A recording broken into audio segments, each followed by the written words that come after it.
नमस्कार. सखी सह्याद्रीच्या आजच्या भागात मी गौरी भिडे सगळ्यांचं मनापासून स्वागत करते. सखी सह्याद्री आपल्या सगळ्यांचाच आवडता कार्यक्रम आणि आपणही या कार्यक्रमांमध्ये विविध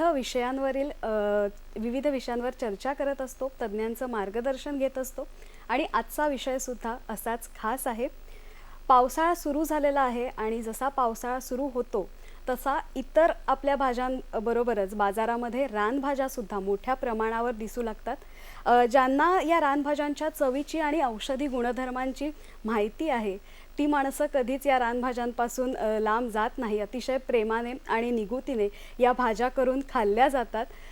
अनेक वेळा आपण आजकाल बघतो की या रानभाज्यांचं महत्त्व पटावं यासाठी रानभाज्यांचे उत्सव सुद्धा मोठ्या प्रमाणावर साजरे केले जातात आणि आजचा आपला विषय सुद्धा हाच आहे. बघूयात आजचा आपला विषय काय आहे. आरोग्याला पोषक रानभाज्या हा आजचा आपला विषय आहे आणि या विषयावर आपल्याला मार्गदर्शन करण्यासाठी आपल्याबरोबर आहेत प्राध्यापिका अश्विनी चोथे. मॅडम, तुमचं खूप खूप स्वागत सखी सह्याद्री कार्यक्रमात. तुमच्याकडून आम्हाला खूप माहिती जाणून घ्यायची आहे, रानभाज्यांचं महत्त्व जाणून घ्यायचं आहे, पण त्याआधी तुमचा थोडक्यात परिचय करून देते. अश्विनी चोथे या मॅडमनी MSc इन ॲग्रिकल्चर केलं असून काढणी पश्चात व्यवस्थापन विभागात त्यांनी पदवी मिळवलेली आहे. गेल्या 5 वर्षांपासून नाशिक येथील KK वाघ उद्यानविद्या महाविद्यालयात काढणी पश्चात तंत्रज्ञान विभागात त्या विभाग प्रमुख आणि सहाय्यक प्राध्यापिका म्हणून काम करत आहेत. विविध संस्थांसोबत निसर्ग, पर्यावरण, रानभाज्या यांच्या संरक्षण, संवर्धन, प्रचार आणि जनजागृतीसाठी त्या सतत काम करत असतात आणि या सगळ्यांविषयींचं त्यांचं लिखाण आणि त्यांचं व्याख्यानं विविध ठिकाणी सुरू असतात. त्याचबरोबर young horticulturist award, best data collection award आणि कृषी गौरव अशा अनेक पुरस्कारांच्या त्या मानकरी ठरलेल्या आहेत. मॅडम, तुमचं पुन्हा एकदा खूप खूप स्वागत. माझ्या मनात अनेक प्रश्न आहेत आणि त्या प्रश्नांची उत्तरं आपण मॅडमकडून जाणून घेणार आहोत. 9 ऑगस्ट हा आपल्याकडे जागतिक आदिवासी दिन म्हणून साजरा केला जातो आणि त्या दिनाच्या निमित्तानं आपण आज रानभाज्यांचं महत्त्व जाणून घेणार आहोत. तर एकतर सगळ्यात आधी जागतिक आदिवासी दिन याची पार्श्वभूमी काय आहे हे आम्हाला सांगा आणि रानभाज्या म्हणजे नेमकं काय याविषयी आम्हाला मार्गदर्शन करा. नक्कीच मॅम. संयुक्त राष्ट्रसंघाच्या वतीने 1993 सालापासून आपण 9 ऑगस्ट हा विश्व मूल निवासी दिवस म्हणून साजरा करतो आणि तोच आपल्याकडे जागतिक आदिवासी दिन म्हणून हा साजरा केला जातो. तर 9 ऑगस्ट हीच तारीख घेण्याचं कारण तर 1982 साली संयुक्त राष्ट्रसंघाच्या मानवी हक्काच्या सभागृहामध्ये ह्या आदिवासींच्या प्रश्नांवरती चर्चा करण्यात आली किंवा हे प्रश्न मांडण्यात आले. तर त्या दिवसाची सुरुवात किंवा त्या दिवसाची आठवण म्हणून आपण हा 9 ऑगस्ट हा जागतिक आदिवासी दिन म्हणून साजरा करतो. तर आदिवासी संस्कृती आपल्याला सगळ्यांना माहीतच आहे. आदिवासी कला, आदिवासी चित्रकला, त्याच्यानंतर त्यांचे नृत्य. तर वेगवेगळ्या महाराष्ट्रामध्ये वेगवेगळे आदिवासी वास्तवात आहेत. तर त्यांच्या जे काही चित्रकला आहेत, त्याच्यानंतर त्यांच्या वास्तुकला आहेत, तर ह्या आपल्याला टारपा नृत्य हे आपल्याकडे खूप परंपरेपासून चालत आलेलं आहे. तर त्या कला अगदीच या करण्यासारख्या आहेत. त्याच्यानंतर आदिवासी हे रानभाज्यांशी असे निगडीत आहेत. आदिवासी मुळात हा जंगलाच्या आजूबाजूला राहतात. त्यानंतर जंगलातून ते जंगल जतन करतात आणि त्या जंगलातून त्यांना जे काही मिळणार आहे तर त्याच्यावरतीच ते आपला उदरनिर्वाह करत असतात. बरोबर. मग अगदी त्यांना जे काही आजार होणार आहेत तर त्या आजारांना सुद्धा बरे करण्यासाठी त्या जंगलामधून ज्या काही औषधी वनस्पती मिळतात तर त्यांचाच ते वापर करत असतात. आणि नंतर पुढे जाऊन रानभाज्या म्हणजे नेमकं काय ह्या विषयावरती जर बोलायचं ठरलं तर रानभाज्या म्हणजे निसर्गात नैसर्गिकपणे उगवणाऱ्या अशा ह्या रानभाज्या. म्हणजे या रानभाज्यांना आपण कुणीही लावायला जात नाही.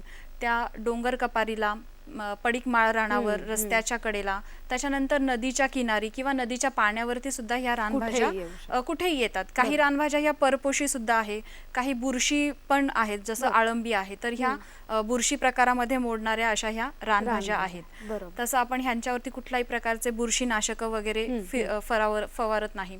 म्हणजेच सेंद्रिय भाजीपाला थोडक्यात आपण रानभाज्यांना म्हणू शकतो. बरोबर आहे. पण मग ह्या रानभाज्या आपण नेमक्या ओळखायच्या कशा? हां. त्याच्यासाठी काही विशिष्ट पद्धती म्हणा किंवा त्या नेमक्या ओळखता कशा येतील आपल्याला?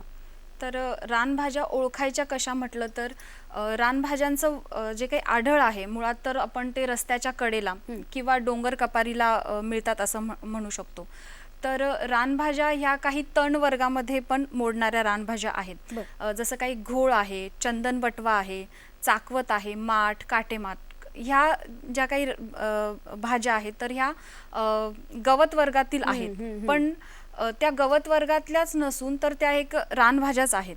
म्हणजे आमच्याकडचे आदिवासी लोक किंवा जे काही मजूर आहेत, शेतमजूर आहेत, तर ते जेव्हा शेतामध्ये याच्यासाठी जातात, गवत काढणीसाठी जातात, तर अगदी ते नकळत त्या रानभाज्या खुडतात, आपल्या गाठोडीमध्ये बांधतात आणि त्या संध्याकाळच्या जेवणामध्ये त्या आणतात. तर ओळखायच्या कशा म्हटलं तर काही गवताचे प्रकार, जसं मी म्हटलं तुम्हाला की घोळ आहे, तर आपल्याला घोळ ही अगदी एक गवताचा प्रकार म्हणूनच माहीत आहे. पण ती गवताचा प्रकार जरी असला तरी ती एक मुख्य रानभाजी आहे असं म्हणता येईल. कारण त्याच्यामध्ये खूप मोठ्या प्रमाणामध्ये औषधी घटक आहेत. त्याच्यामध्ये अ जीवनसत्व, ब जीवनसत्व खूप मोठ्या प्रमाणामध्ये आहे. त्याच्यानंतर त्याच्यामध्ये काही मिनरल्स आहेत, म्हणजे खनिजे आहेत, जसं कॅल्शियम आहे, फॉस्फरस आहे. सो अशा ह्या रानभाज्या किंवा गवत वर्गातील रानभाज्या असं आपण म्हणू शकतो त्याला. तर त्या आपण नक्कीच आहारामध्ये आणल्या पाहिजेत. तुमच्याकडे काही मला वाटतं काही फोटोज आहेत, तर ते आपण एकदा आपल्या प्रेक्षकांना दाखवले तर त्या मला वाटतं ओळखायला सोप्या जातील. हो. आता जे मी तुम्हाला म्हटलं की काही रानभाज्या ह्या तण म्हणून ओळखल्या जातात, तर आपण बघू शकतो की तांदूळका आहे. तांदूळका ही भाजी भात शेती जी आहे, भात शेती येण्याच्या आधीचा जो काही वापसा प्रकार असतो तर त्यावेळेस ही येणारी भाजी आहे. पण हे गवत आहे, जसं चंदन बटवा आहे. हिवाळ्याच्या आधी ही भाजी आपल्याला त्या शेतामध्ये दिसते. काटेमाठ आहे. काटेमाठ तर शेतकऱ्यांची डोकेदुखीच आहे थोडक्यात, काटेमाठ आणि घोळ. कारण ते एक त्याच्यावरती अक्षरशः तणनाशक फवारावे लागतात. पण ह्या भाज्या त्या जेव्हा कवळ्या पद्धतीत असतात किंवा कवळ्या स्टेजला असतात, तर तेव्हाच आपण जर त्या खुडल्या तर याचं फ्लावरिंग होणार नाही, म्हणजे त्याला फुलं येणार नाहीत. फुलं आले नाहीत म्हणजे बिया तयार होणार नाही. म्हणजे आपण ते नक्कीच जे काही तणनाशकांचा जो काही फवारा करतो आपण, तो आपल्याला कमी करता येईल. केना ही एक उत्तम प्रकारची पौष्टिक रानभाजी आहे. त्याच्यानंतर माठ आहे, चुंच भाजी आहे, कुरडू आहे, सनबल आहे, कौला आहे. तर ह्या काही गवत वर्गात मोडणाऱ्या रानभाज्या आहेत. त्याच्यानंतर पुढे जाऊन ऋतूनुसार काही रानभाज्यांची उपलब्धता आहे. पावसाळ्याच्या सुरुवातीला पहिल्यांदा येणारी रानभाजी म्हणजे शेवूळ. त्याच्यानंतर दिवस जसे पुढे जातात, जसं पावसाला सुरुवात होते, तर वेगवेगळे जे काही कवळे कोंब आहेत ते आपल्याला रानभाजी म्हणून उपलब्ध होतात. त्याच्यामध्ये मॅडम आपण ऋतूनुसार रानभाज्यांची उपलब्धता बघूयात. पण आपल्या कार्यक्रमात पहिला फोन येतोय अंबरनाथहून श्रीकृष्ण पाडगावकर. नमस्कार सर.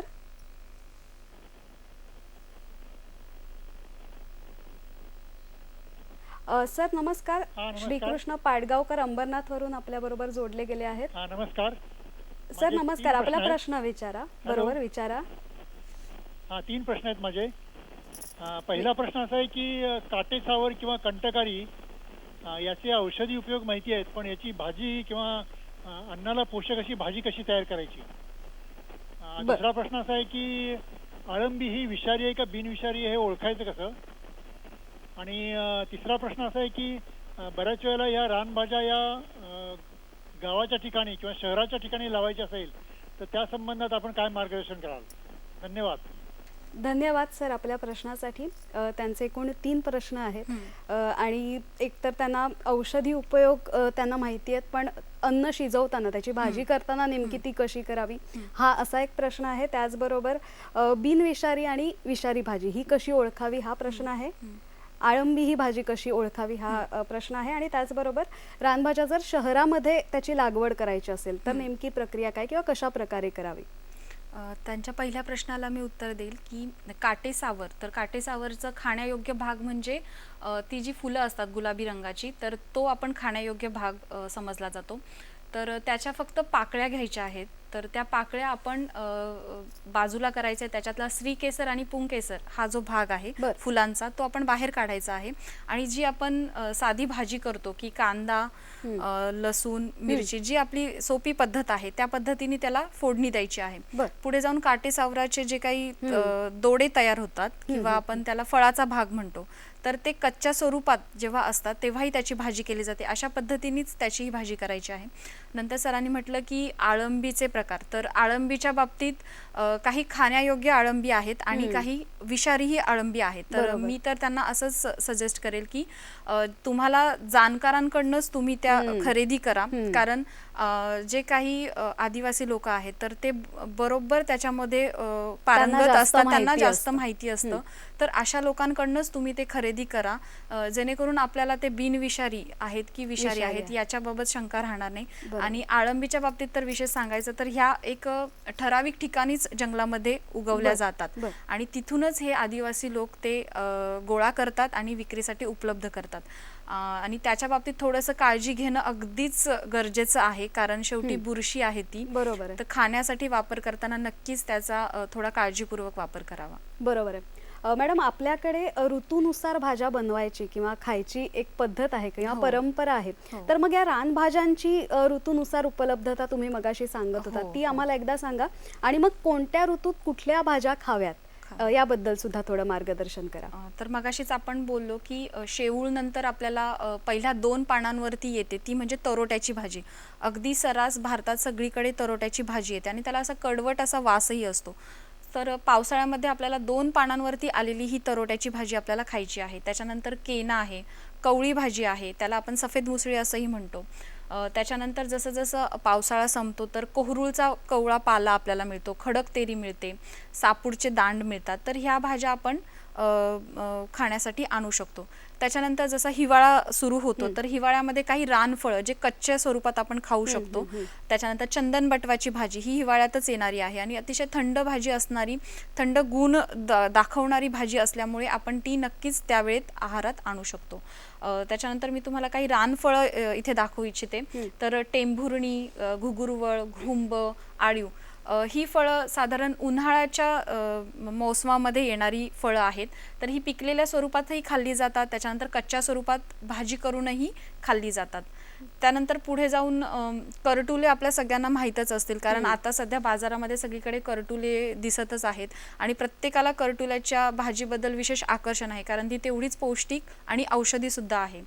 त्याच्यानंतर मेक आहे. तर जसं गणपती हे उत्सव सुरू होतात, दसरा, गणपती, तर त्यावेळेस ही मेकाची फळं खूप मोठ्या प्रमाणात, जंगली काकडीच म्हटलं जातं त्याला, तर थोडक्यात तोंडलीच्या आकाराची छोटी अशी मेकाची फळं दिसतात. त्याच्यानंतर चिरटाला आदिवासी लोकांमध्ये खूप महत्त्व आहे की आपण ही जी काही आपली दिवाळी असते तर त्याच्या 3ऱ्या दिवशी आपण हे चिरटं आपल्या उजव्या पायाच्या अंगठ्याने फोडतो.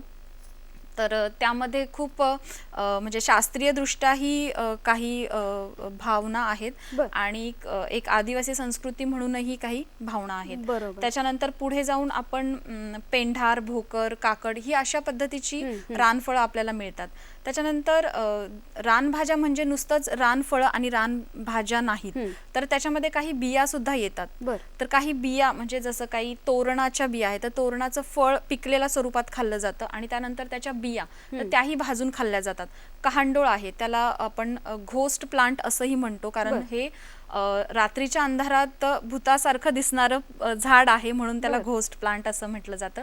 तर त्याच्या बिया ह्या खाण्यासाठी वापरल्या जातात. त्याच्यानंतर बरोबर. कुकुरवळच्या बिया, ह्या काळ्या रंगाच्या ज्या बिया आहेत त्याला कुकुरवळ म्हटलं जातं आणि त्याही अगदी काजूच्या बियासारख्या लागतात. बरोबर. म्हणजे बियाही आपण खाण्यासाठी वापरतो. वापरतो.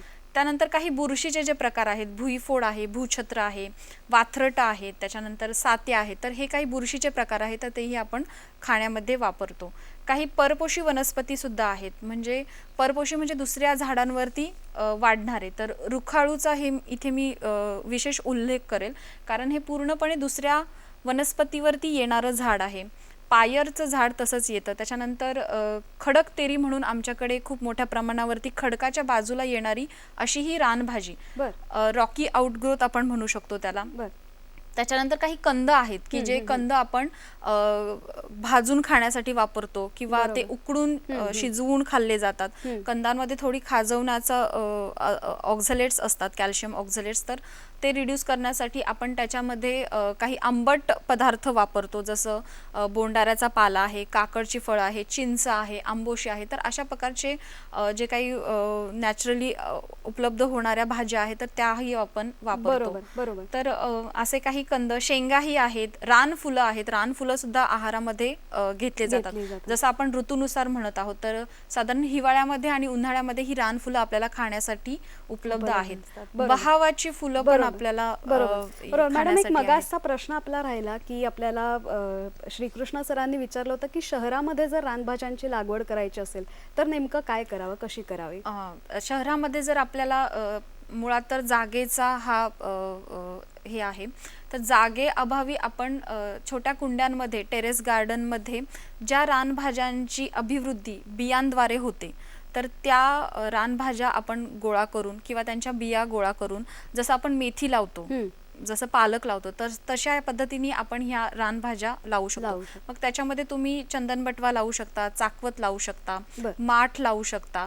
काटेमाटाची सुद्धा जी काही पानं, कवळी पानं आहेत तर ते आपण खाण्यासाठी वापरू वापरू शकतो. शकतो. बरोबर. म्हणजे तुमच्या अगदी कुंडीमध्ये येऊ शकतात ह्या रानभाज्या, ज्या बरोबर. बियापासून आपण वाढवू शकतो. बरोबर आहे. कार्यक्रमामध्ये दुसरा फोन घेऊयात. जळगावहून रवींद्र कुडाळकर आपल्या बरोबर आहेत. नमस्कार सर. हॅलो. सर नमस्कार, आपला प्रश्न विचारा. हा मॅडम, मी रवींद्र कुडाळकर, कौशल्य विकास आणि उद्योजकता मंत्रालय, भारत सरकार, नवी दिल्ली पुरस्कृत जन शिक्षण संस्थान जळगाव. आम्ही सुद्धा आदिवासी भागात शेतकऱ्यांसाठी काही कौशल्य प्रशिक्षण देतो, ज्यामध्ये शेतीविषयक म्हणा किंवा इतरही अनुषंगिक प्रशिक्षण असतात. माझे 3 प्रश्न आहेत. बर. पहिला प्रश्न माझा असा आहे की आदिवासी शेतकऱ्यांना रानभाज्या पिकवणं म्हणा किंवा रानभाज्यांमध्ये सध्याच्या खाद्यविषयक गरजा लक्षात घेता शहरांमध्ये त्याच्यावर काही प्रक्रिया करून काही बनवता येईल का शेतकऱ्यांसाठी, आदिवासींसाठी काही एखादं प्रशिक्षण, याबद्दल काही सुचू शकाल का? दुसरा प्रश्न माझा असा आहे की आमच्यासारख्या सर्वसामान्य माणसाने विषारी रानभाजी आणि बिनविषारी रानभाजी हे कसं काय ओळखावं? आणि तिसरा प्रश्न असा आहे की रानभाज्या एकदा बाजारात आपण आणल्या घरी तर ते टिकून राहून आपल्याला कधी पण त्या घरी बनवता येतील भाज्या, यासाठी काही वेगळी काळजी घ्यावी लागेल का? धन्यवाद. धन्यवाद सर आपल्या प्रश्नासाठी. त्यांचे सुद्धा 3 प्रश्न आहेत. पहिला प्रश्न आहे की आदिवासी जे आपले रानभाज्या पिकवतात त्यांच्यासाठी काही प्रशिक्षण आपण देऊ शकतो का किंवा दिलं जातंय का, ज्याची त्यांना माहिती नसेल. दुसरा प्रश्न आहे त्यांना बिनविषारी आणि विषारी भाज्या, मला वाटतं तुम्ही थोडक्यात मगाशी याचं उत्तर दिलेलं आहे. आणि रानभाज्या बाजारातून आणल्यानंतर त्या टिकवायच्या कशा किंवा त्यानंतर कशा वापरता येतील? तर रानभाज्या पहिल्यांदा तर रानभाज्यांची प्रक्रिया, तर माझं पदव्युत्तर शिक्षणच त्यामध्ये प्रक्रिया ह्या विभागात असल्यामुळे माझा विशेष कल हा रानभाज्यांच्या प्रक्रिया कशा होतील याकडेच होता. तर साधारण त्यावरती काम करताना जे काही रानफळं आहेत जे आपल्याला मोठ्या प्रमाणामध्ये उपलब्ध होतात तर त्यापासून कसे प्रक्रिया पदार्थ कसे बनवता येतील आणि त्याची शेल्फ लाईफ किंवा त्याची जी साठवणुकीचा काळ कसा वाढवता येईल यासाठी मी विशेष काम केले. तर आमच्या इकडच्या जे काही जव्हार, मोखाडा, पालघर जिल्ह्यामध्ये त्याच्यावरती विविध महिलांना मी प्रशिक्षणही दिलेलं आहे. तर आपण त्याच्यामध्ये पिकल्स केलेले आहेत, म्हणजे वेगवेगळे लोणचे केलेले आहेत, वेगवेगळे जाम्स केलेले आहेत, बरं. चिक्की केलेले आहेत, पावडरी केलेल्या आहेत, फ्लेक्स केलेले आहेत, वाळवून भाज्या ठेवलेल्या आहेत. सो अशा प्रकारचे प्रक्रिया उद्योग जे काही आदिवासी भाग आहे की जिथे रानभाज्या रानफळं मोठ्या प्रमाणामध्ये उपलब्ध आहेत, तर अशा ठिकाणी निश्चित असे प्रक्रिया उद्योग होऊ शकतात. नक्कीच मी त्यांना त्याबद्दल मार्गदर्शन करायला कधीही तयार असेल. आणि पुढे जाऊन ते म्हणतात की रानभाज्या ह्या जास्त वेळ कशा टिकवल्या गेल्या पाहिजेत. तर रानभाज्या हा मिळण्याचा वेळ जो आहे तो पावसाळा आहे, म्हणजे पावसाळ्यातच आपल्याला बरोबर. रानभाज्या बरोबर. मिळतात. तर आपल्याकडे कधी मेकॅनिकल ड्रायर असेल, एखादा ट्रे ड्रायर असेल, तर रानभाज्या आणून आपण त्या विशिष्ट टेम्परेचरला सुकवून आपण त्या आपल्या घरी स्टोअर करू शकतो. म्हणजे त्याचा थोडक्यात साठवणुकीचा काळ वाढवू शकतो. ज्या हिवाळ्यामध्ये आहे तर त्याचा काही विशेष असा प्रॉब्लेम येणार नाही, कारण हिवाळ्यात आणि उन्हाळ्यात ऊन भरपूर असतं. बरोबर. पण अशा वेळेस आपण मेकॅनिकल ड्रायर किंवा सोलर ड्रायरचा वापर करून त्या भाज्या सुकवून व्यवस्थित वेष्टित करून आपल्याकडे त्या ठेवू शकतो. आणि बरोबर. नाहीतर आपण अशा प्रकारचे प्रक्रिया पदार्थही त्यापासून बनवू शकतो. बरोबर. धन्यवाद मॅडम. कार्यक्रमात वेळ झाली एका छोट्याशा विश्रांतीची.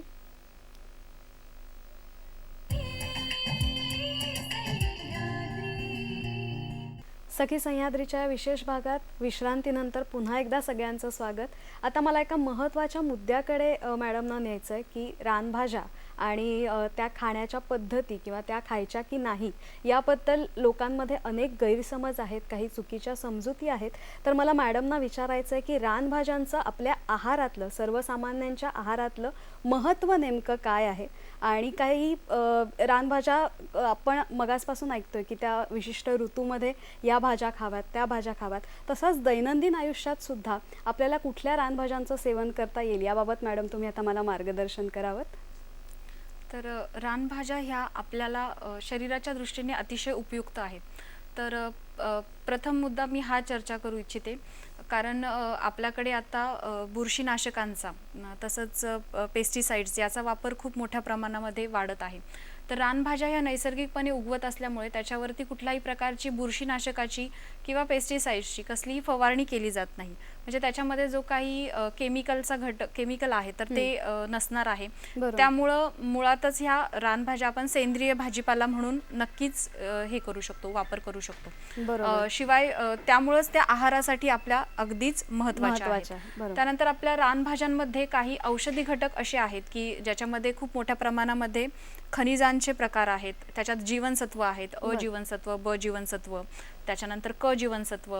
जसं आंबाडा आहे, जर ज्या रानभाज्या आंबट आहेत तर त्यामध्ये मोठ्या प्रमाणामध्ये क जीवनसत्व आढळून येतं. बरं. जसं आंबाडा आहे, आंबाडा हे जंगली आंबा म्हणून ओळखलं जातं. त्याच्यानंतर आंबाडी आहे, तर ह्याच्यामध्ये मोठ्या प्रमाणामध्ये क जीवनसत्व आहे. त्याच्यामध्ये एक विशिष्ट रंगद्रव्य असल्यामुळे, म्हणजे अँथोसायनिन हे एक अँटीऑक्सिडंट आहे. तर अशा प्रकारचे अन्नद्रव्य सुद्धा आपल्याला त्या रानभाज्यांमध्ये मिळतात. तर पुढे जाऊन बोलू शकतो आपण की घोळ आहे, माठ आहे, चाकवत आहे. तर ह्या भाज्यांमध्ये मोठ्या प्रमाणामध्ये जीवनसत्व जसं अ जीवनसत्व, ब जीवनसत्व मोठ्या प्रमाणामध्ये आहे. फॉस्फरस, काही खनिजे, फॉस्फरस आहे, त्याच्यानंतर कॅल्शियम आहे. करवंदाचं मी विशेष उदाहरण देईल की करवंदामध्ये सर्वात मोठ्या प्रमाणामध्ये जे काही आयर्न आहे, तर लोहाचं प्रमाण त्याच्यामध्ये मोठ्या प्रमाणामध्ये आहे. बरोबर. तर जे काही ॲनिमिया सारखा जो काही रोग आहे, तर लोहाचं प्रमाण आपल्या शरीरामध्ये वाढवण्यासाठी आपण नक्कीच ह्या करवंदाच्या सरबताचा वगैरे वापर करू शकतो. घोळ या भाजीमध्ये विशेषतः अ जीवनसत्व आणि ब जीवनसत्व हे मोठ्या प्रमाणामध्ये आढळून येतं. हल्ली झालेल्या रिसर्चनुसार त्याच्यामध्ये ओमेगा 3 फॅटी ॲसिडचं प्रमाण जास्त आढळून आलेलं आहे. तर त्याच्या सेवनामुळे आपल्याला जे काही हृदयरोगासारखे जे काही असे दुर्दम्य रोग आहेत तर त्यावरती सुद्धा आपण नक्कीच ह्या रानभाज्या उपयुक्त ठरू शकतात. तर म्हणून आपल्याला जशा मिळतील, जेव्हा मिळतील, ऋतूनुसार मिळतील तर तशा त्या आपण आपल्या आहारामध्ये आणायच्या. बरोबर. रानभाज्यांच्या इतर उपयोगांबद्दल काही तुम्ही मार्गदर्शन आम्हाला करू शकाल का? तर रानभाज्यांना जसं खाण्यामध्ये महत्त्व आहे तसंच रानभाज्यांना विशिष्ट सणांमध्ये सुद्धा महत्त्व आहे. की काही भागांमध्ये एखादी रानभाजी सणासाठी वापरली जाते की कवळी भाजी सण हा आमच्याकडे खूप मोठ्या प्रमाणामध्ये साजरा केला जातो. तर आदिवासी संस्कृतीप्रमाणे त्याच दिवशी ही भाजी खाल्ली जाते. अच्छा. इतर कुठल्याही दिवशी ही भाजी खाल्ली जात नाही, कारण आदिवासी लोकांची अशी श्रद्धा आहे की इतर दिवशी खाल्ली तर ती कडू लागते. अच्छा. म्हणून मग कवळी भाजी सण हा मोठ्या उत्साहात आपल्याकडे साजरा केला जातो. बर. तर त्या दिवशीच ही भाजी सकाळी गावातील बायका जंगलातून घेऊन येतात. ती विशिष्ट पद्धतीने शिजवली जाते आणि त्यानंतर न त्या भाजीचा नैवेद्य आपण जे काही देव आहेत तर त्यांना दाखवला जातो. त्याच्यानंतर काही रानभाज्या किंवा काही झाडावर्गीय जे काही रानभाज्या किंवा रानफळं आहेत तर त्यांना मोठी पानं येतात, जसं अच्छा. करवळ आहे, चाईचे पानं आहेत. तर ही आकाराने थोडी मोठी असल्यामुळे त्याचा पत्रावळी म्हणूनही उपयोग खाण्यासाठी केला वापर जातो. केला जातो. बर. त्याच्यानंतर कहांडोळची जी साल आहे तर तिचा आपण दोरखंड बनवण्यासाठी वापर करतो. अच्छा. काही जे रान झाडं आहेत तर त्याचं जे काही जंगलामध्ये मोठ्या प्रमाणामध्ये मिळणारी जे काही झाडं आहेत तर जे काही आपले घरगुती सामान आहे, जसं घर बांधणीसाठी, त्याच्यानंतर शेताची विविध अवजारं बनवण्यासाठी ह्या रानफळांच्या झाडांचा वापर केला जातो, कारण ते लाकूड टिकाऊ असतं. बरोबर आहे. तसंच विशेष म्हणजे जनावरांचे औषधी बनवण्यासाठी सुद्धा ह्या रानभाज्यांचा, रानफळांचा निश्चितच मोठ्या प्रमाणामध्ये वापर केला केला जातो. जातो. बरोबर हो. आहे. पुन्हा एकदा वेळ झाली एका छोट्याशा विश्रांतीची. बघत रहा सखी सह्याद्री.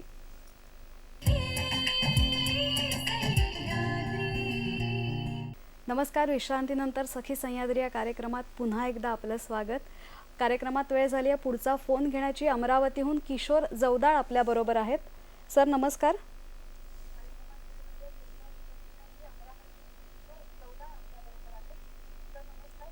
नमस्कार मॅडम, मी गोळीवेलच्या येलाची भाजी होते काय? सर आपण परत एकदा प्रश्न विचारू शकता का? आणि आपल्या टीव्हीचा आवाज कृपया बंद करा. हा, गोळीवेलच्या येलाची भाजी होते का म्हटलं? हॅलो, बरोबर, तुमचा प्रश्न मला येलाची भाजी होते का म्हटलं? बरोबर, तुमचा प्रश्न मला कळलेला आहे. मॅडम ते विचारतायत की गोलवेलाच्या याची भाजी होऊ शकते का, तर त्याबद्दल काय सांगा? गुळवेलाच्या कवळ्या पानांची भाजी होते. वेलाला खूप औषधी महत्त्व असं आहे. तर त्याचे जी कवळी पानं आहेत तर ते आपण आहारात घेतो. तर त्याची भाजी अगदी मेथीच्या भाजीसारखीच करायची आहे. थोडीशी कडवट असतात ही पानं, पण औषधी गुणधर्मयुक्त असल्यामुळे आपण नक्कीच ती सेवनामध्ये आणू शकतो. मेथीच्या भाजीप्रमाणे केली तर अतिशय उत्तम होते ही भाजी. बरोबर आहे. मला कार्यक्रमात याच विषयावर याच मुद्द्यावर पुढचा प्रश्न विचारायचा आहे की रानभाज्या शिजवण्याच्या काही विशिष्ट पद्धती किंवा पारंपरिक पद्धती आहेत का, आणि मग त्या असल्या तर त्या कुठल्या आहेत, याविषयी तुम्ही काही माहिती देऊ शकाल का? तर रानभाज्या शिजवण्याच्या विशिष्ट पद्धती आहेत. म्हणजे काही रानभाज्या ह्या कच्च्या स्वरूपात शिजवल्या जातात, काही रानभाज्या ह्या शिजवून पुन्हा फोडणीला द्यावे लागतात, काही रानफळं आपण कच्च्या स्वरूपात खातो तर काही रानफळं आपण पिकलेल्या स्वरूपातही खातो. काही रानभाज्या ह्या खारवून ठेवल्या जातात, त्याच्यानंतर भाजून, उकडून, मुटकुळे बनवून, त्याच्यानंतर वाळवून, लोणचे बनवून पण आपण ह्या भाज्या प्रक्रियामध्ये आणू शकतो. तसंच काही प्रक्रिया पदार्थही मी ह्या रानफळांपासून केलं आहे, तसं आळीव, करवंद, आंबाडी यापासून असे विविध प्रक्रिया पदार्थ आपण बनवू शकतो. तर आपण रानभाज्या शिजवण्याच्या ज्या काही पारंपरिक पद्धती आहे, कारण आपले जे काही आदिवासी बांधव आहेत तर रानभाज्या शिजवण्याच्या त्यांच्या स्वतःच्या काही पद्धती आहेत. तर पहिलं आपण मोहाच्या फळाची भाजी बघूयात. सगळ्यांना मोहाची फुलं माहीत असेल, कारण मोहाची दारू खूप प्रसिद्ध आहे, पण मोहाच्या कवळ्या फळांची भाजी केली जाते ही नक्कीच आपल्या कुणाला माहिती नसेल.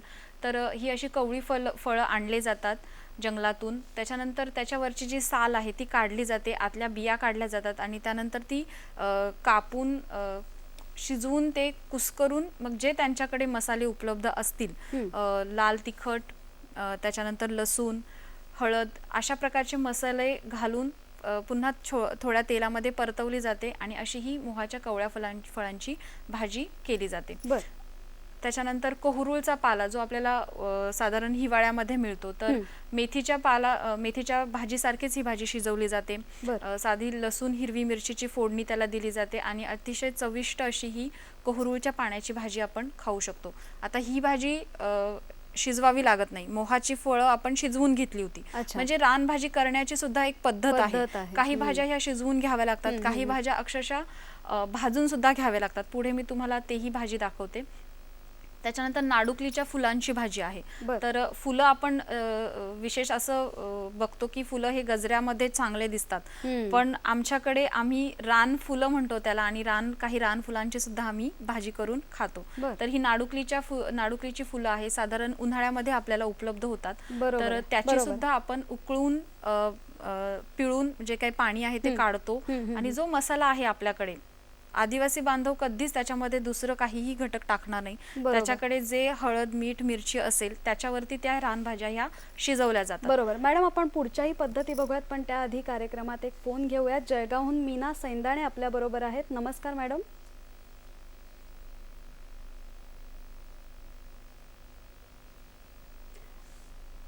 मीना मॅडम नमस्कार, आपला प्रश्न विचारा.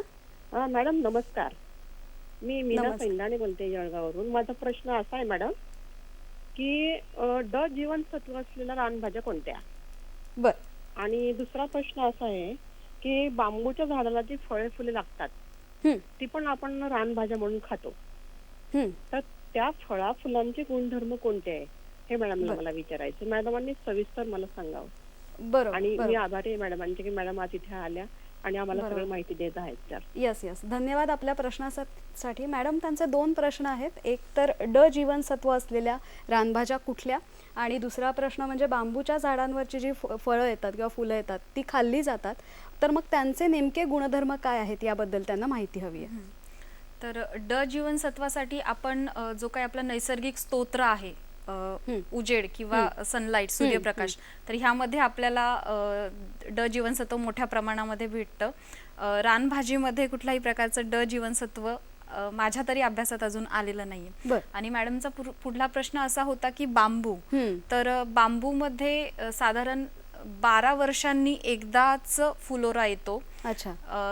तो फुलोरा आल्यानंतर त्याला छोट्या छोट्या बिया तयार होतात. बर. जसं आपलं तांदूळ आहे, तर त्या तांदळाच्या आकाराच्या साधारण बिया तयार होतात. त्या झाडाचं विशेष असं आहे की एकदा त्याला तो फुलोरा आल्यानंतर ते झाड मरून जातं. अच्छा. हा, आणि त्याला म्हणजे अपशकुन थोडक्यात मानलं जातं आदिवासी संस्कृतीनुसार. कारण त्याला जर फुलोरा आला तर असं समजलं जातं की त्या वर्षी दुष्काळ पडला जाईल, असं सुद्धा अशी समजूत आहे. आणि आमचे आदिवासी बांधव कधीही ते जास्त वेळ साठवणूक करणार नाही त्या बिया. अच्छा. आणि जरी त्याला ही असा भाग जरी असला की साठवणूक करायची नाही, पण तरी सुद्धा त्या ज्या काही बिया आहेत बांबूच्या, तर त्याचा आपण भाकरी करून खातो. म्हणजे जशी तांदळाची आपली भाकरी होते तशी त्या प्रकारची त्यापासून भाकरी तयार केली जाते. आणि त्याच्यामध्ये अतिशय मोठ्या प्रमाणामध्ये जे काही जीवनसत्व आहेत आपले, अ जीवनसत्व, ब जीवनसत्व, ते मोठ्या प्रमाणामध्ये आहे. काही खनिजेही त्यामध्ये आहेत. तर नक्कीच आपण ते आहारामध्ये आणू शकतो. बरोबर आहे. मगाशी तुम्ही रानभाज्या शिजवण्याच्या पारंपरिक पद्धती सांगत होतात, त्या अजून काही बाकी असतील तर आपण त्या घेऊयात. हो, नक्कीच. मी आता इथे तुम्हाला कडूकंदाची किंवा कंद हे कसे आहारात आणू शकतो आपण, तर कडूकंदाचं विशेष असं सांगेल की ते नावाप्रमाणेच कडू, अतिशय कडू असा हा कंद असतो की आपण त्याला प्रक्रिया केल्याशिवाय खाऊ शकत नाही. तर साधारण याची प्रक्रिया थोडी मोठी आहे, कारण 2 दिवस ही प्रक्रिया चालते. तर हे कंद जंगलातून आणले जातात, त्याच्यावरची जी साल आहे ती काढली जाते. त्याच्यानंतर त्याच्या बारीक वळ्या केल्या जातात, पातळ पातळ वळ्या केल्या जातात. तर काही वेळेस त्या राख लावून रात्रभर ठेवल्या जातात, जेणेकरून त्याच्यातला जो कडवटपणा आहे तो कमी व्हायला पाहिजे. त्याच्यानंतर त्याची दुसरी एक पद्धत आहे की वाहत्या पाण्यामध्ये ह्या वळ्या रात्रभर ठेवल्या जातात. नदीच्या प्रवाहाबरोबर त्याच्यातला जो कडवटपणा आहे तो त्याच्यातून कमी होतो, हा त्याच्या मागचा उद्देश आहे. त्याच्यानंतर पुन्हा दुसऱ्या दिवशी ह्या वळ्या आणल्या जातात, स्वच्छ धुतल्या जातात, पुन्हा मिठाच्या पाण्यामध्ये चवीप्रमाणे मीठ घालून पुन्हा 1 ते 2 वेळेस त्या शिजवल्या जातात, जेणेकरून आपल्याला तो कडूपणा थोडा कमी करायचा आहे. एवढं करून सुद्धा कडू कंदाच्या वड्या मी पण खाल्लेल्या आहेत, त्या कडूच लागतात आणि कडू ते पौष्टिक असं हां. म्हणूयात आपण, आणि हां. त्यानुसार त्या आपण नक्कीच सेवनामध्ये आणल्या वापरू पाहिजेत. शकता. तर बरोबर. अशी पुण्याहून ही बरोबर आपला पुढचा फोन घ्यायची वेळ झाली आहे. पुण्याहून प्रसन्न जोशी आपल्या बरोबर आहेत. नमस्कार सर. बोला सर, नमस्कार, आपला प्रश्न विचारा. माझा प्रश्न होता मॅडमसाठी की एक कर्टुलं म्हणून एक फळ येतं किंवा भाजी येते, ती फक्त महाशिवरात्रीच्या जवळ येते आणि ती डायबिटीससाठी खूप चांगली असं म्हणतात. हं. तर तिची भाजी कशी बनवतात आणि त्याचं झाड कुठे मिळू शकतं का ते? हां. आणि एक रानभाजी येते, तिला अशी विषारी फुलं येतात की जी हां. फक्त बकरी आणि हेच खातात. तर अशा भाज्या खाल्ल्या पाहिजेत का नाही खाल्ल्या पाहिजेत, हा प्रश्न होता. बर, धन्यवाद सर आपल्या प्रश्नासाठी. त्यांचेही 2 प्रश्न आहेत. एकतर कर्टुलं जे त्यांचं असं म्हणणं आहे की महाशिवरात्रीच्या दरम्यान ते येतं आणि ते डायबिटीससाठी चांगलं असतं, तर त्याची भाजी कशी करून खावी किंवा ते कशा प्रकारे खावं. आणि दुसरा प्रश्न होता की काही विषारी फुलं येत असतात जी बकरी वगैरे इतर प्राणी खात असतात, तर त्या आपण खाल्ल्या पाहिजेत की नाही, आपल्यासाठी त्या कितपत हानिकारक आहेत किंवा लाभदायी आहेत. तर कर्टुलेबद्दल सांगेल. कर्टुले किंवा कंटोली असंही म्हणतात त्याला बरं. काही भागात. कंटोली आता महाशिवरात्रीमध्ये, तर त्यांच्या भागामध्ये महाशिवरात्रीमध्ये भेटत असतील, पण आपल्याकडे साधारण पावसाळ्याला सुरुवात झाली हं. तर जून जुलैमध्ये कंटुले मोठ्या प्रमाणामध्ये दिसतात, अगदी बरं. गणपतीपर्यंत असतात. तर कंटोलीची सुद्धा अगदी सोप्या पद्धतीने भाजी केली जाते. कंटोलीची कच्ची फळं आणली जातात, त्याच्या बारीक पातळशा कापा केल्या जातात, त्याच्यामधला जो बियांचा भाग आहे तो काढला जातो. जर फळ खूप जुनं असेल, हं. बी तयार पूर्ण झालेली असेल, तर तो बिया नक्कीच काढून टाकाव्यात. पण जर बिया कवळ्या स्वरूपात असतील तर नक्कीच त्या खाव्यात. आणि मधुमेहासाठी खरंच ही कंटोली ही भाजी खूप औषधी आहे. कंटोलीमुळे काय होतं तर जी शरीरातली साखर आहे ती नियंत्रित केली जाते. तर बरं. पावसाळ्यामध्ये किंवा जसं आपल्याला उपलब्ध होतील तशा आणि त्या वेळेत नक्की कंटोलाची भाजी अशा पद्धतीने खावीत. साधारण तिला कांदा, लसूण, मिरची, जी आपण बटाट्याची भाजी जशी करतो त्या पद्धतीने अगदी सोपी कंटोलीची भाजी करायची आहे. भाज्यांबद्दल, बनवण्याच्या कृतीबद्दल मी एक विशेष असंच सांगेल की आपण शहरातली लोक काय करतो तर ह्या भाज्या आपल्या पद्धतीच्या मसाल्यांमध्ये बनवत असतो किंवा आपल्या ह्या वेगवेगळ्या पद्धती आपण त्याच्यासाठी वापरत असतो. बरोबर. पण आदिवासी लोक किंवा आपले जे काही ग्रामीण भागात राहणारे लोक आहेत, तर ते ह्या भाज्या बनवण्यासाठी कुठल्याही प्रकारची प्रक्रिया वापरत नाही.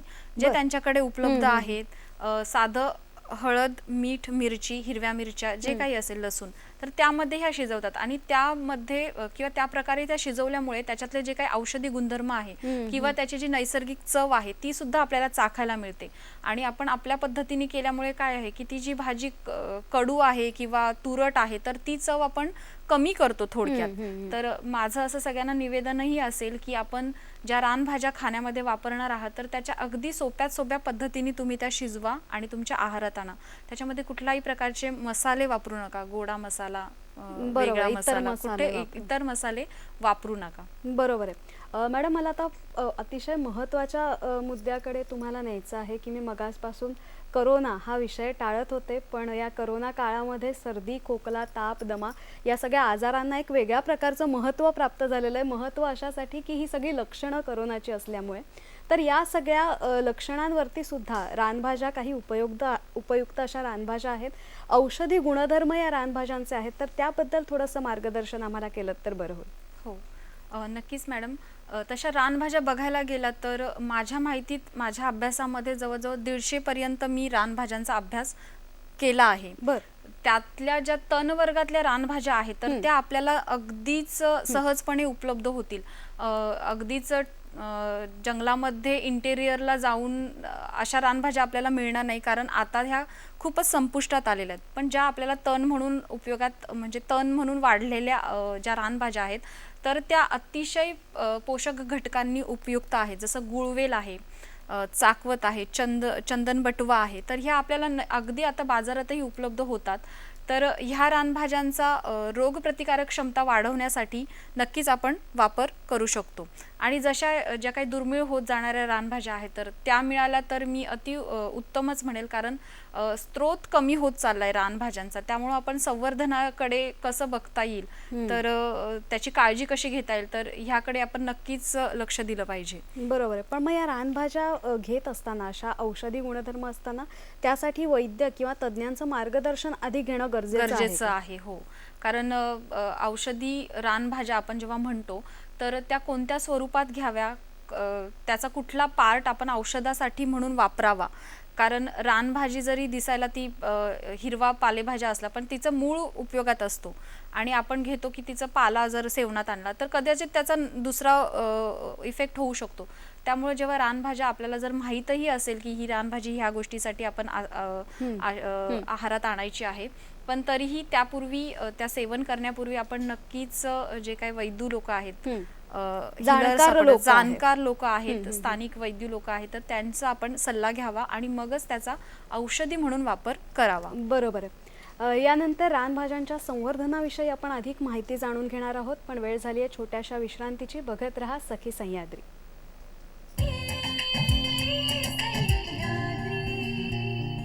नमस्कार, सखी सह्याद्री या कार्यक्रमात विश्रांतीनंतर पुन्हा एकदा स्वागत. मॅडम, आता मला तुम्हाला असा प्रश्न विचारायचा आहे की 1 ते 15 ऑगस्ट आपण स्तनपान पंधरवडा म्हणून साजरा करतो. तर स्तनपानासाठी काही विशिष्ट रानभाज्या असतात का? चांगलं दूध बाळाला मिळण्यासाठी अशा काही रानभाज्यांचं विशेष सेवन केलं जातं का? तर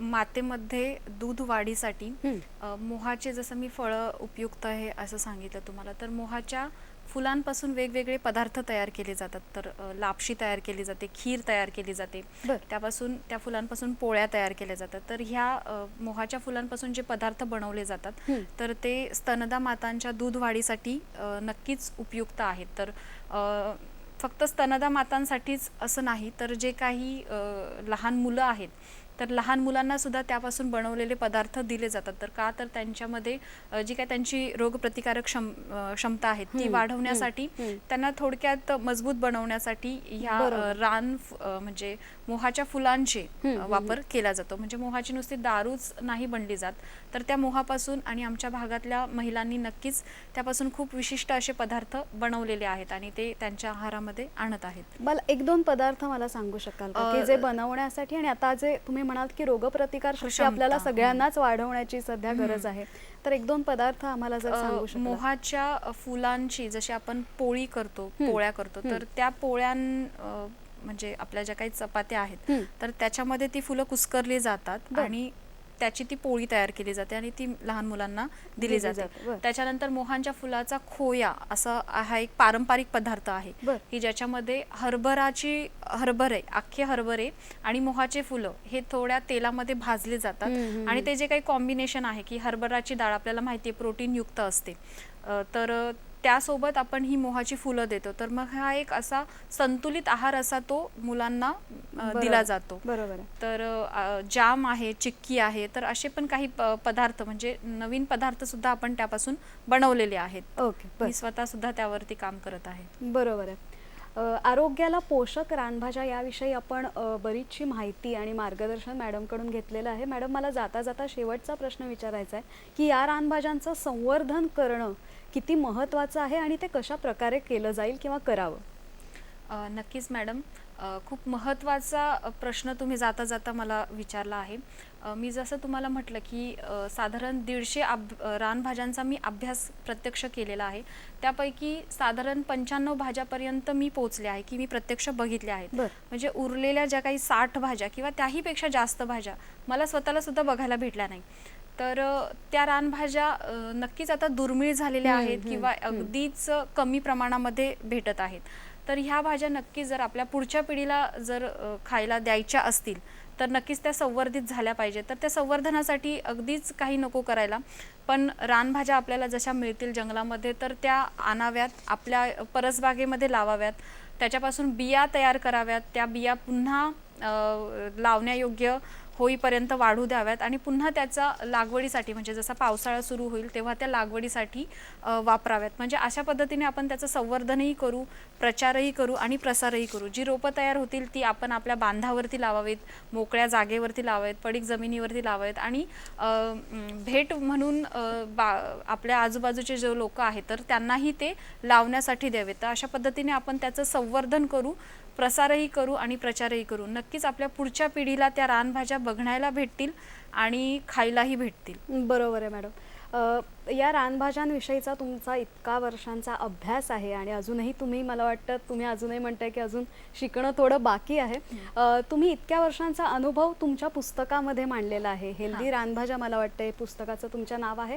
या पुस्तकाविषयी आम्हाला थोडक्यात माहिती सांगू शकता? तर हे पुस्तक लिहिण्यामागचं कारणही तेच होतं की अगदी अभ्यासामध्ये कळालं की बाबा ह्या रानभाज्यांच्या पाककृती किंवा एकत्रित अशी माहिती कुठेच नाही आहे की ज्याच्यामध्ये तुमचं थोडं बॉटॅनिकल इन्फॉर्मेशन असेल आणि थोडी त्याची वनस्पतीचं वर्णन किंवा त्याच्या आहारामध्ये कसा उपयुक्त घटक आहे. तर हे मी त्या पुस्तकामध्ये इन्क्लूड केलेलं आहे.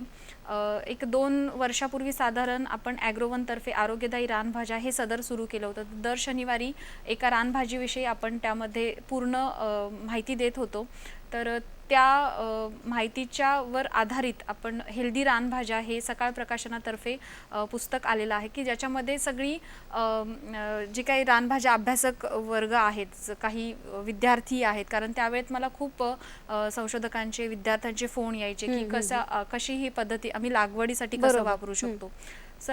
आपण तेही आपण त्याच्यामध्ये समाविष्ट केलेलं आहे आणि थोडक्यात त्याचं संवर्धन व्हावं हा एक माझा मेन तर उद्देश आहे की रानभाज्या मलाच इतक्या बघायला भेटल्या नाही तर आता त्या पुढच्या पिढीपर्यंत जाता जाता त्या नष्ट होतात की काय, ही एक भीती आहे मनामध्ये की त्या नाही नष्ट झाल्या पाहिजेत. कारण आपण बघतोय की त्याच्यामध्ये प्रत्येक रानभाजी ही औषधांनी युक्त आहे. तर ह्या नक्कीच कुठेतरी संवर्धित झाल्या पाहिजेत. तर तोही एक पुस्तक लिहिण्याचा उद्देश आहे.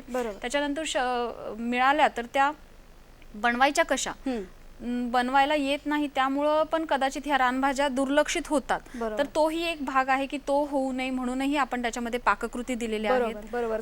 खरंच खूप छान माहिती, आपल्याला छान मार्गदर्शन मॅडम कडून मिळालेलं आहे. मला वाटतं कार्यक्रम खूप छान रंगला, पण आपल्याला वेळेचं बंधन आहे त्यामुळे आता वेळ झाली आहे कार्यक्रमाच्या सांगतेची. तुम्हाला कार्यक्रम कसा वाटला हे आम्हाला तुमच्या अभिप्राय आणि प्रतिक्रियांद्वारे कळवू शकता. फेसबुकवर www.facebook.com/dd सह्याद्री. तुम्ही आम्हाला जीमेलवरही कळवू शकता. sakhisayadri@gmail.com हा आमचा मेल ID आहे.